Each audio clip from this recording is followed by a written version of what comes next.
Hello guys, thanks for watching my video. Guys, आपने कभी किसी मेट्रो सिटी के क्रॉसिंग पे खड़े होकर कुछ ऑब्जर्व किया है?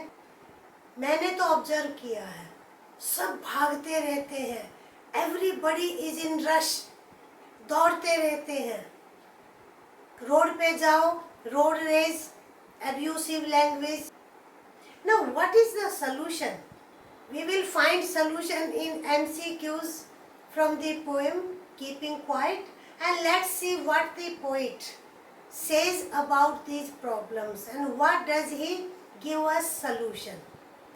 And poet का नाम मैं अभी नहीं बताऊंगी because there is a question और question है आपका इस पर. So let's start our questions without wasting time. First question, it would be an exotic movement. Of which movement the poet is talking?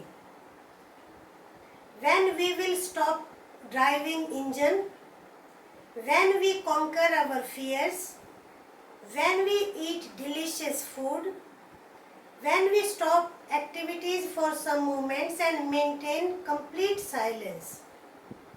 ये 4 ऑल्टरनेटिव्स हैं हमारे सामने. Exotic means unusual.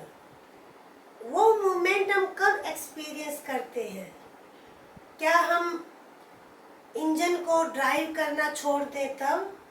हम अपनी फियर्स पर कॉन्कर कर ले, विजय हासिल कर ले, या डिलीशियस खाना खाएं, या हम अपनी एक्टिविटीज़ को कुछ मोमेंट के लिए स्टॉप करें और कंप्लीट साइलेंस हम बनाएं? Our answer is D. What I want should not be confused. Who is the poet? Pablo Neruda. CBSE ने जो भी पैटर्न दिए हैं वो सभी पैटर्न मैंने अपने क्वेश्चंस में इंक्लूड किए हैं. The poet wants that we should not overwork ourselves. We should feel oneness with fellow beings. We should use many languages. We should not do any work. We should be prepared for war. हमारे पास 5 alternatives हैं and now combinations.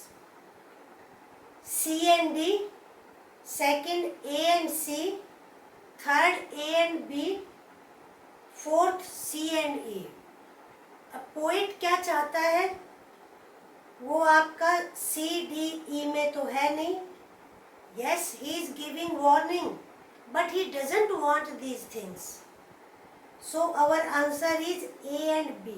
He wants us we should not do too much work and we should feel oneness with fellow beings. Third question is what should not be confused with total inactivity. The poet's wish for silence and introspection, his urge not to kill whale, his advocacy for war, death is integral part of life. Our answer is first one. Apparently हम poem को पढ़ेंगे तो हमें लगेगा कि poet कहता है कि इनएक्टिव हो जाओ, लेकिन ऐसा नहीं है. He doesn't support total inactivity. So we should not be confused about this. इसके बारे में हमें confusion create नहीं करना है अपने mind में. Third question, victory with no survivors. Here the poet wants the war manufacturers to stop war. चेतावनी दी है पोइट ने कि वॉर को बंद करो, अदरवाइज वरना क्या होगा? Natural gas will be depleted, there will be no grassland, fire will destroy forest, none will survive. Answer is D. Poet ने वार्निंग दी है ना कि if you continue wars your victory will be meaningless because no one will survive and every victor wants population. सभी कहते हैं ना, शासक को क्या चाहिए? प्रजा तो चाहिए ही चाहिए.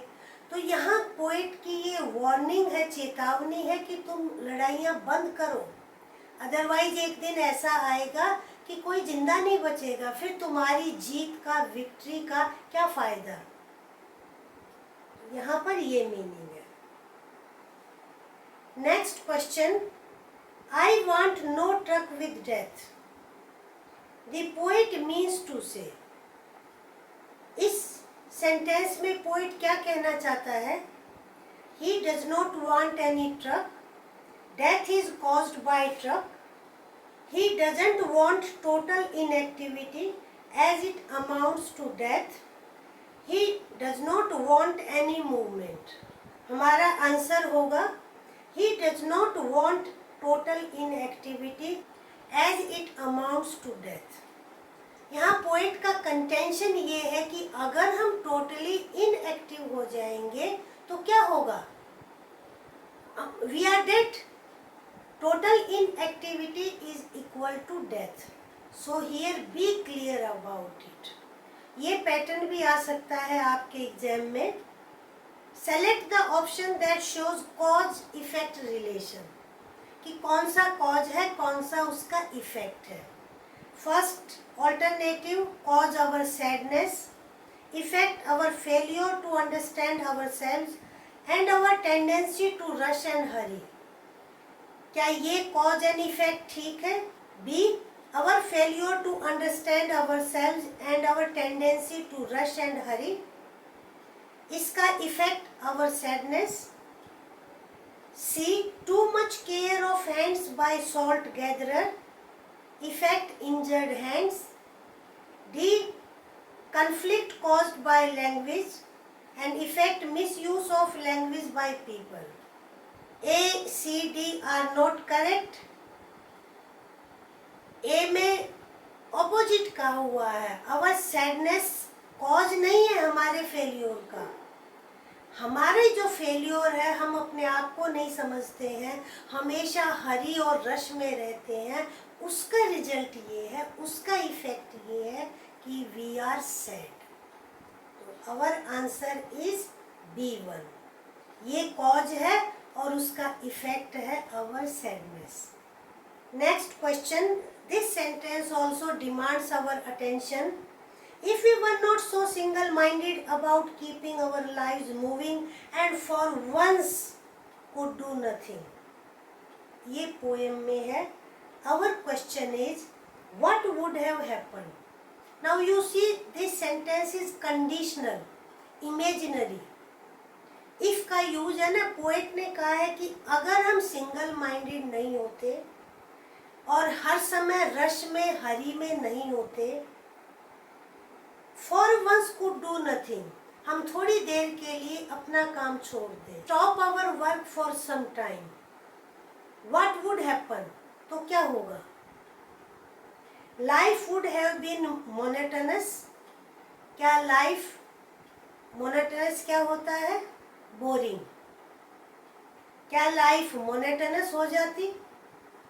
We would have starved. हम भूखे मर जाते। We would not have been civilized. ऐसा भी नहीं है कि हम हर समय रश और हरी में हो, हम तभी civilized state पर पहुँचे हैं। I don't think so, and nor the poet thinks so.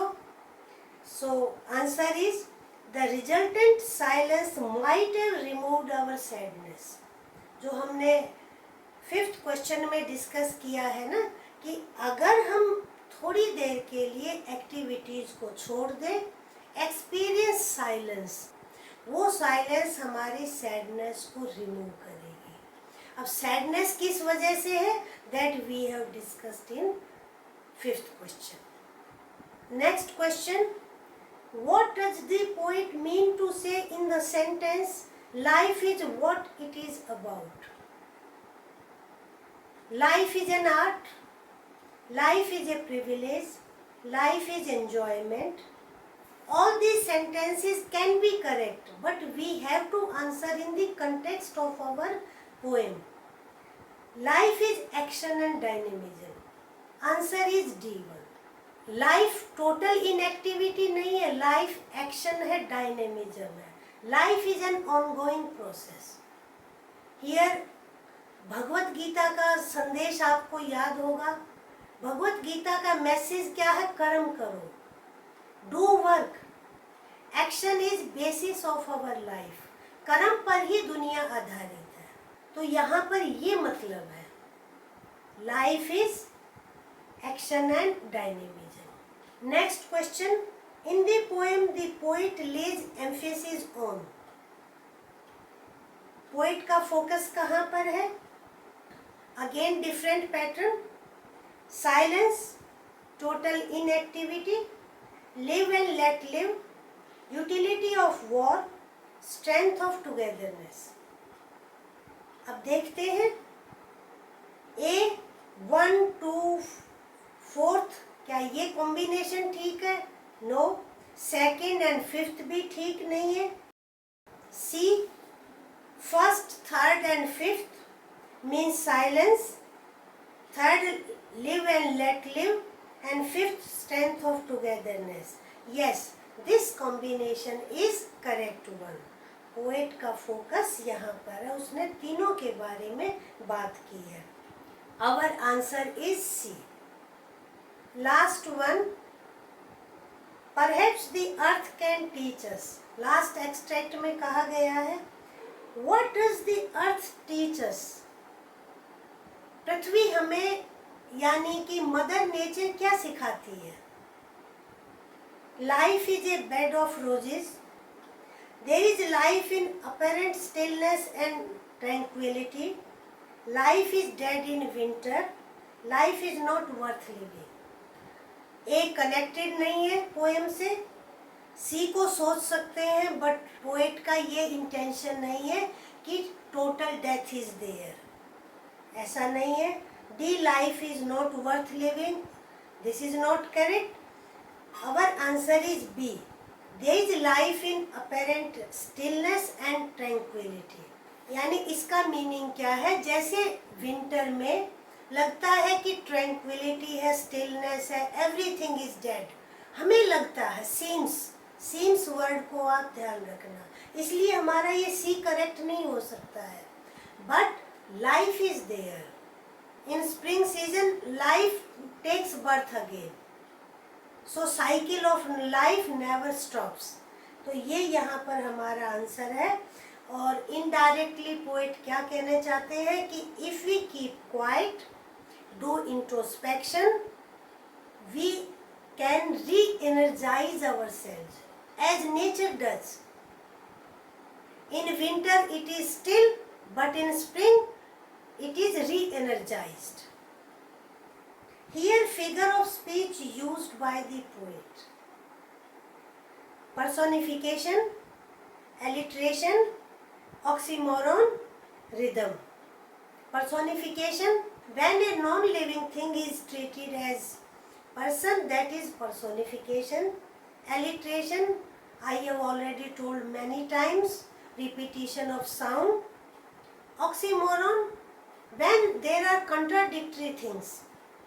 You must have read a story by Henry, and their characters Jim and Della are called wise fools, wise as well as fools. That is oxymoron. Our answer is A, personification. The poet has personified earth. I hope you enjoyed the video. And बंद करने से पहले video को like करें, अपने friends के साथ share करें। अगर फर्स्ट टाइम चैनल पर है तो चैनल को सब्सक्राइब करें। Thank you.